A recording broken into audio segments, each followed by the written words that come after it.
Nifty Technology Advanced Chip Level Laptop Repair Training Institute. Technology में आपका स्वागत है। मैं रवि सर आप सभी का हार्दिक अभिनंदन करता हूं। आप मुझे laptop repair and laptop repair की ट्रेनिंग के लिए संपर्क कर सकते हैं। ट्रेनिंग से संबंधित ज़्यादा जानकारी के लिए या डेमो क्लास के लिए स्क्रीन पर दिए गए नंबर पर संपर्क करें। तो आरटीसी का फुल फॉर्म क्या हुआ? Real time clock. ठीक है। अब आरटीसी के लिए क्या होगा, जैसे जो भी होगा यहाँ पे पीसीएच हो, एसओसी हो या आईसीएस हो, कुछ भी हो, उसको क्या चाहिए? सबसे पहला पीसीसी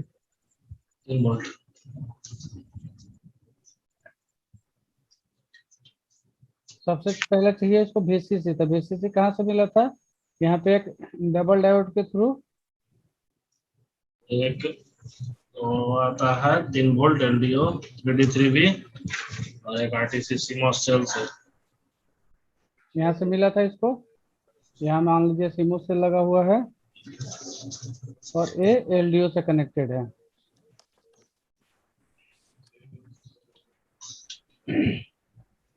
यहाँ तक क्लियर है? जी सर। ठीक है। तो इस पॉइंट को हम लोग क्या बोलेंगे? RTC underscore VCC. ठीक है। इसके बाद क्या होगा? इसके बाद क्रिस्टल एक्टिव होगा आपका। क्रिस्टल लगा हुआ है।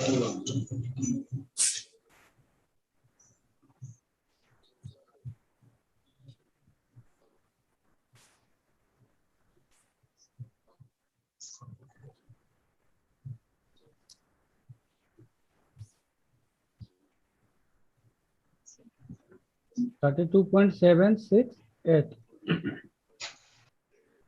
यहाँ पे एक रजिस्टर भी लगा होगा इसमें। इन दोनों को से लेकर के कैपेसिटर ग्राउंड की तरफ होगा।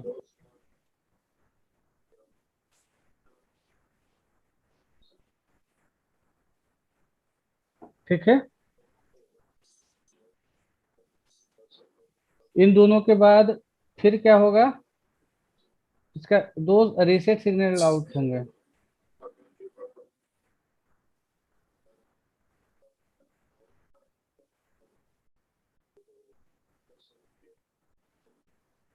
एक होगा आरटीसी आरएसटी हैश और दूसरा होगा एसआरटीसी आरएसटी हैश। ये दोनों आपस में कनेक्ट होंगे। ठीक है। इसी लाइन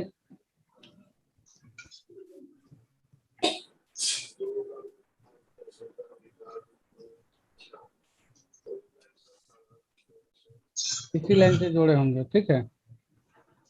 इसका वैल्यू लगभग क्या हो, मैंने 20 किलो का होगा ही। ठीक है। इसके अलावा दो और होंगे। 2K हो गया भैया ऊपर वाला। कौन? ऊपर वाला 2K SR 20 के लिए।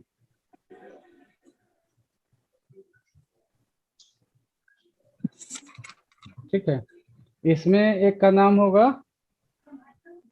Intruder INTRUDER।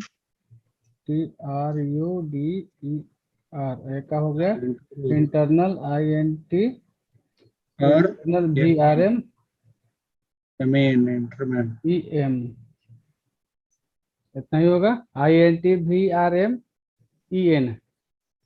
ये चार चीजें आपको मिलनी बहुत जरूरी है। यहाँ पे एक कैपेसिटर लगा होता है ग्राउंड के थ्रू। ठीक है। दोनों में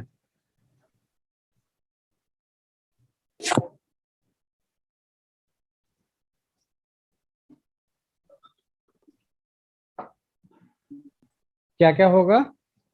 हमको आरटीसी वीसीसी चाहिए, मिलेगा। बना रहे हैं क्या आप लोग? हो गया। हो गया सर।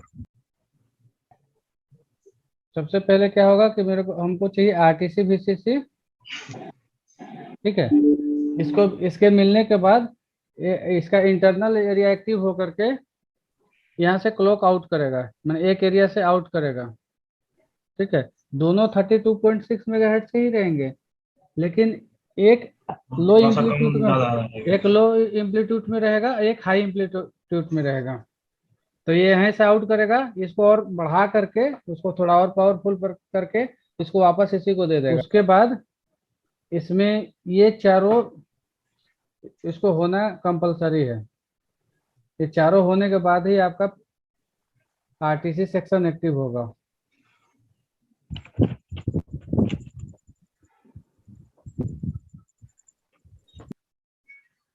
सर इसमें वोल्टेज कितना कितना आना सर? वही वही बात कर रहा हूँ मैं। हाँ ओके सर, ओके। तो अगर यहाँ पे 3 वोल्ट चला, ठीक है, ये तो हमारा 3 वोल्ट का होता है, और यहाँ पे हमारा एलडीओ हो गया 3.3 वोल्ट। ठीक है, तो इस पॉइंट पे मेरा क्या मिलेगा, कितना वोल्ट मिलेगा यहाँ इस पॉइंट पे? इस पॉइंट 3 वोल्ट से कुछ कम मिलेगा, 2 पॉइंट कुछ मिलेगा। इस पॉइंट का हो गया आरटीसी वीसीसी।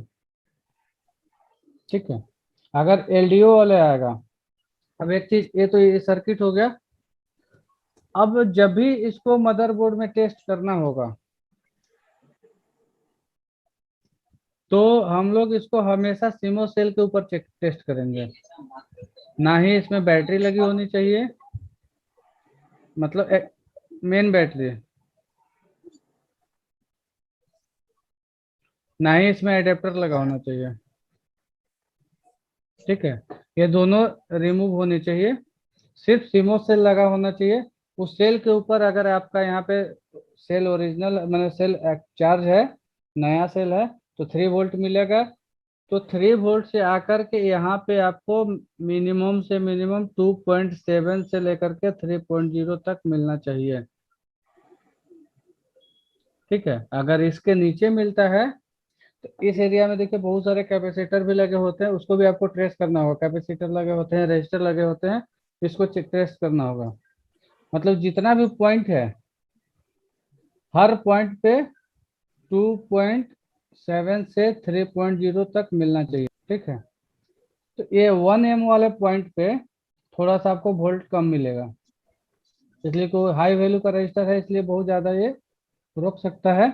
बाकी सब पे तीनों पॉइंट पे 2.7 से 3.0 मिलेगा, सिर्फ 1 M वाले पे छोड़ के, इसमें थोड़ा सा कम मिलेगा आपको। आरटीसी सेक्शन को कब चेक करेंगे? जब वो आरटीसी सेक्शन को तब तक हम चेक नहीं करेंगे जब तक कि, अगर मान लीजिए मेरे पास मेरा भिन्न की एंट्री नहीं हो रही है, तब तो हमको आरटीसी सेक्शन को चेक करने का कोई जरूरत नहीं है। एलडीओ नहीं बन रहा है तो भी हमको आरटीसी सेक्शन चेक करने की जरूरत नहीं है। लेकिन अगर भिन्न की एंट्री प्रॉपर हो रही है, एलडीओ भी हमारा बन रहा है, इसके बाद भी अगर हम ट्रिगर कर रहे हैं तो ट्रिगर नहीं हो रहा है, या ट्रिगर हो रहा है तो एलडीओ एलडीओ मतलब वो 3 वोल्ट जो भैया नहीं बन रहा है, तो भी तो आरटीसी से दिक्कत होता है। यहाँ पर शॉर्टिंग अगर हो जाएगा, क्योंकि 3 वोल्ट तो यहाँ एलडीओ ठीक में है, अगर शॉर्टिंग हो। सॉर्टिंग एक अलग चीज हो गया। हम्म। सॉर्टिंग अगर हम क्या कहें कि आरटीसी को हम तब चेक करेंगे जब एलडीओ बन रहा है। अब एलडीओ नहीं बन रहा है और आगे जाके कहीं शॉर्ट है, तो फिर वो तो अलग चीज हो गया, वो अलग प्रोसीजर हो गया। अब आपका पिन की एंट्री नहीं हो रही है, लेकिन आगे शॉर्टिंग है, इसकी वजह से नहीं हो रही है, तब फिर अब आईसी का गेट चेक करने का कोई मतलब नहीं बनता। तो वो शॉर्टिंग के लिए तो आपको सबसे पहले फिजिकल और अपने हिसाब से आपको इम्पीडेंस चेक कर लेना है। किसी भी मदरबोर्ड में रूल है कि जब भी आपके पास कोई भी मदरबोर्ड आता है तो सबसे पहले उसको फिजिकल चेक कीजिए। उसके बाद जितना भी कॉइल है, जो भी नेसेसरी पॉइंट है, उसके उस पॉइंट का इम्पीडेंस चेक कर लीजिए कि कहीं किसी का इम्पीडेंस लो तो नहीं हुआ है। उसके बाद का सारा प्रोसेस शुरू होता है। अब आपका भिन्न की एंट्री हो गई, एलडीओ भी बन गया, उसके बाद भी ट्रिगर नहीं हो रहा है। तो ट्रिगर नहीं होने का बहुत सारे कारण हो सकते हैं। आईओ की रिक्वायरमेंट पूरी नहीं होगी तो भी ट्रिगर नहीं होगा, बायोस में प्रॉब्लम होगा तो भी ट्रिगर नहीं होगा। लेकिन इन सब से पहले आपको आरटीसी सेक्शन को चेक करना चाहिए। आरटीसी सेक्शन में चेक करने के लिए अगर इस जगह पर जितने भी जगह दिया हुआ है इसके, इन चारों पॉइंट पे सप्लाई पूरी होनी चाहिए। ये क्रिस्टल एक्टिव होना चाहिए। हाँ क्रिस्टल एक्टिव का कैसे पता चलेगा? क्रिस्टल का एक पॉइंट पे आपको लो एम्पलीट्यूड मिलेगा और दूसरे पॉइंट पे उस पे हाई एम्पलीट्यूड मिलेगा। अगर आप इसको मल्टीमीटर से चेक करेंगे तो एक पॉइंट पे लगभग 200 मिली वोल्ट मिलेगा, लगभग बढ़ घट सकता है, तो दूसरे पॉइंट पे 300 मिली वोल्ट।